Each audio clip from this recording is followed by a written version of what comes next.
निर्मल उज्ज्वल corporate society या बँकेचे जितके ग्राहक आहेत ते आज सिटी पोलीस स्टेशनमध्ये दाखल झाले आहेत। त्यांची एकच मागणी आहे की त्यांची जी फसवणूक झाली आहे, ते पैसा ज्यांच्या अडकला आहे ते देण्यात यावं, याकरता हे संपूर्ण ग्राहक आहे या ठिकाणी उपस्थित आहे।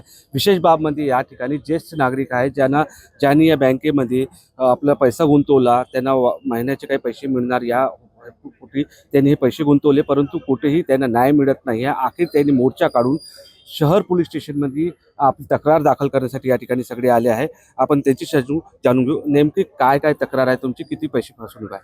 आज चंद्रपूर शाखेमध्ये जवळपास 125 करोड रुपये सर्व ग्राहकांचे, ज्येष्ठ नागरिक, गरीब जनता सर्वांचे पैसे फसलेले आहे। मागच्या 3 महिन्यापासून 4 महिन्यापासून लोक चक्रा मारत आहे, फक्त यांची दिशाभूल होत आहे।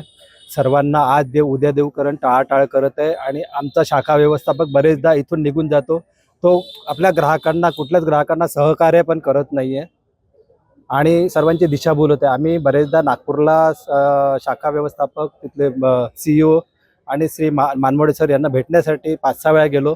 1-2दा भेट झाली त्यांची, बरेचदा भेट पण झाली नाही आणि ते पण काहीतरी टोलवाटोलचं उत्तर देत आहे आणि दिशाभूल करत आहे आमची। अशी किती ब्रँच आहे आणि किती पैसा अडकला आहे? जवळपास निर्मल उज्ज्वलच्या 65 ब्रांचेस आहेत। 65 ब्रांचेस मिळून 1400 करोड रुपये टोटल अडकलेला आहे ग्राहकांचा। या 1400 करोड रुपयामध्ये त्यांचं एकही असं ठोस उत्तर नाही किंवा तेवढी त्यांच्याकडे आता सध्या प्रॉपर्टी सुद्धा नाही आहे। म्हणून आमचं सर्वांची एकच मागणी आहे की NPAD कायद्यानुसार यांची आणि यांच्या सर्व संचालक मंडळांची प्रॉपर्टी जप्त करण्यात यावी व त्यांना विकून सर्व ग्राहकांना पैसा देण्यात यावा। आपल्यासोबत काही महिला देखील आहेत, त्यांच्याशी आपण बातचीत करू।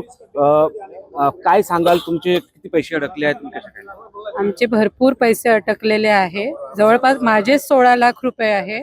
अशा बाकीच्या पण सगळ्या लेडीज आहेत, त्यांचेही भरपूर पैसे अडकलेले आहे। आम्ही पैसे जमा याच्यासाठी केलेले नव्हते की आम्हाला असा वेळ येईल, मोर्चा काढणे हा असा प्रकार होईल, आम्हाला याच्यासाठी आम्ही पैसे जमा केलेले नव्हते आणि अशी परिस्थिती आज यावं ही पण आम्हाला वाटत नाहीये। लवकरात लवकर आम्हाला आमच्या हक्काचा पैसा मिळाला पाहिजे, हीच आम्हाला विनंती आहे। भोर गरीब कुटुंबातले लोक आहेत ज्यांनी आपला पैसा या ठिकाणी बँकेमध्ये साठवला होता, परंतु आता त्यांची FD संपली आहे, तारीख संपली आहे, परंतु पैसा मिळत नाही आहे। त्याच्यामुळे आज त्यांना रस्त्यावर उतरायला लागला आहे आणि पोलीस स्टेशनमध्ये तक्रार दाखल करावी लागली आहे। 1400 कोटीच्या जवळपास हा पूर्ण घोटाळा आहे, जो पैसा अडकला आहे आणि मोठ्या प्रमाणात ब्रँचेसमध्ये पैसा अडकला आहे। त्याच्यामुळे हा आता सरकार याचे लक्ष देणार का, पोलीस याची दखल घेणार का, हे बघणं महत्त्वाचं आहे। निलेश दहाट, TV9 मराठी, चंद्रपूर।